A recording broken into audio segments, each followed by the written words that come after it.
Hello mga ka-teammates, isang malusog na araw na naman sa inyong lahat. Meron po tayong tanong ulit.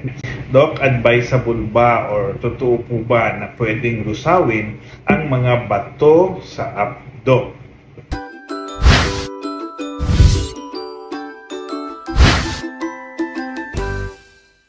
Bilang isang Serohano po, there's no such thing as dapat na nilulusaw natin ang mga bato sa abdo kasi unang-una, ang mga bato ay nagawa or nabuo dahil sa yung supot o yung abdo ninyo ay hindi na siya gumagana, hindi na siya nagpapump. So lahat na pumapasok na bile doon sa loob, nagiging stagnant siya hanggang sa lumalapot at nagiging crusty at nabuo na siyang mga bato.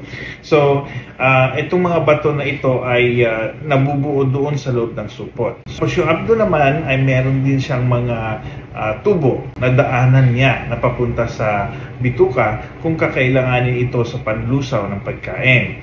Ngayon, ang bato, pagka lalong lumiliit o tinutunaw natin, maaari po siyang mahulog doon sa daluyan ng bile at magbabarado yan. So napaka delikado kung lulusawin natin yung mga bato nyo sa abdo. No? Kasi mas maganda nga yung malaki kasi naglalaro lang siya, hindi siya lulusot doon sa daluyan. Kasi pagka lumiit yan at lumusot sa daluyan ng bile ninyo, pwede niyang baraduhan yon at yun yung naninilaw kayo, babalik na sa katawan yung bile at yung sarili o yung katawan nyo na ang lulusawin. So, hindi advisable yung mga herbal na binibigay sa inyo na pampalusaw po ng bato sa abdo kasi mas delikado ito. So, habang lumiliit yung bato, mas mataas yung chance ang mahuhulog doon sa daluyan. So, yung abdo kasi natin parang kinuha ko yung sa alcohol, no? So yung abdo kasi natin, kunyari ito yung abdo, dadaan yung bile dito, no?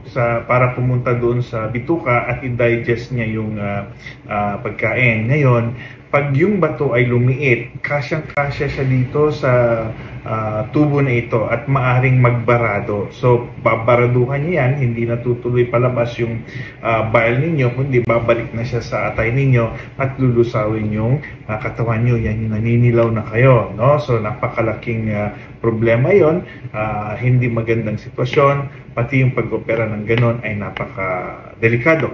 So, kung may magsabi man sa inyo na lulusawin natin yung bato ninyo sa abdo, advice ko lang po, huwag po sana kayong maniwala kasi mas magiging peligroso ang magiging sitwasyon nyo kung sakali mang meron ngang makakalusaw dun sa bato.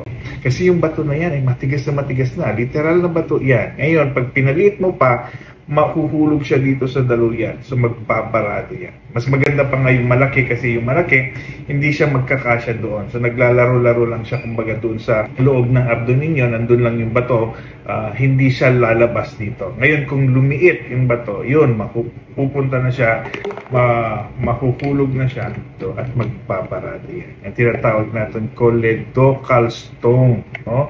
So napakaliit niyan at napakahirap gawin at napakahirap silipin o hanapin pag yung bato ay nagbarado doon sa daluyan ng inyong bile. Okay? Sa aking opinion, okay, huwag maniwala po sa mga nagsasabi na lulusawin nyo dapat yung mga gallbladder stone nyo para gumaling kayo. Delikado yan. Ang tanging paraan para malunasan po kayo ay tanggalin na yung supot, yung gallbladder ninyo, kasi doon namumuo yung mga bato at doon namamahay yung mga bato in which nag-a-attract ng infection. Kaya mamamaga yung gallbladder ninyo. So, mas maganda na tanggalin na lang yan kasi in the first place, tamad na yung gallbladder niyo, hindi na yan nagpo-function, hindi na siya nagpa-pump, hindi na niya inilalabas yung pupunta sa loob ng mga bile, kaya nagiging stagnant at pinamamahayan ito ng mikrobyo, kaya ito'y namamaga. Yan yung tinatawag nating cholecystitis. So, ang pinakamainam at pinakamabisa at mas safe na paraan para mawala yung ganitong kondisyon ay tatanggalin buo o operahan ho at tatanggalin yung gallbladder ninyo kasama na yung mga bato. Okay?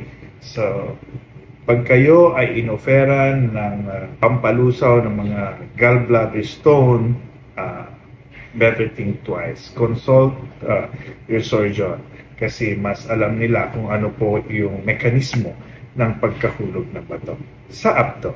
Okay? So hanggang dito lang mga ka-teammates. See you soon. Bye!